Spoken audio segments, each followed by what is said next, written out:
The past is not optional. Have you ever found yourself thinking it should not have happened about something in your past? Maybe it was a mistake, a missed opportunity, or a painful experience. Whatever it is, that sentence can be one of the most exhausting things your mind can repeat. The Stoic practice of amor fati, or loving your fate, is about more than just accepting what has happened. It's about embracing it and finding a way to love the life you have, exactly as it is. This isn't about being passive or resigned, but about being fully engaged with the present moment. Marcus Aurelius, the Roman emperor and philosopher, wrote extensively about the importance of accepting the things that are outside of our control. He believed that our power lies not in changing the past, but in how we respond to it in the present. But what about when the past is painful or traumatic? How can we possibly be expected to love that? The key is to recognize that our experiences, both good and bad, have shaped us into who we are today. By embracing our past, we can find a sense of coherence and meaning that might have been lacking before. Nietzsche, a later philosopher who was heavily influenced by the Stoics, took the idea of amor fati even further. He believed that we should strive to love our fate, not just accept it, and that by doing so, we can find a sense of freedom and empowerment. So how do we start to practice amor fati in our own lives? It begins with a willingness to examine our thoughts and emotions about the past. Are we holding onto resentment or anger? Are we replaying old wounds in our minds, wishing that things had been different? The difficult turn from wishing your life had been different to wanting it exactly as it was is not an easy one.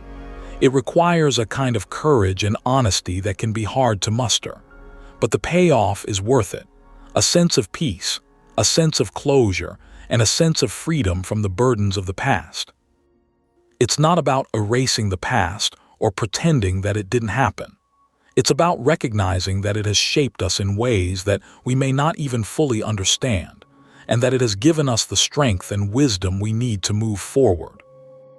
So the next time you find yourself thinking it should not have happened, try to reframe that thought. Instead, say to yourself, "This is what happened, and it has led me to where I am today." Remember that amor fati is not a one-time achievement, but a practice that we need to cultivate every day. It's a mindset, a way of being in the world that allows us to find peace and contentment, even in the midst of chaos and uncertainty. It's a practice that requires patience, compassion, and understanding. It's a practice that asks us to be gentle with ourselves and to recognize that we are doing the best we can with the resources we have. And it's a practice that can be applied to every area of our lives, from our relationships to our work to our personal struggles. By embracing our fate, we can find a sense of purpose and direction that we may have been lacking before.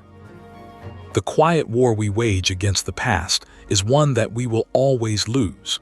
But by embracing amor fati, we can find a way to lay down our arms and surrender to the present moment.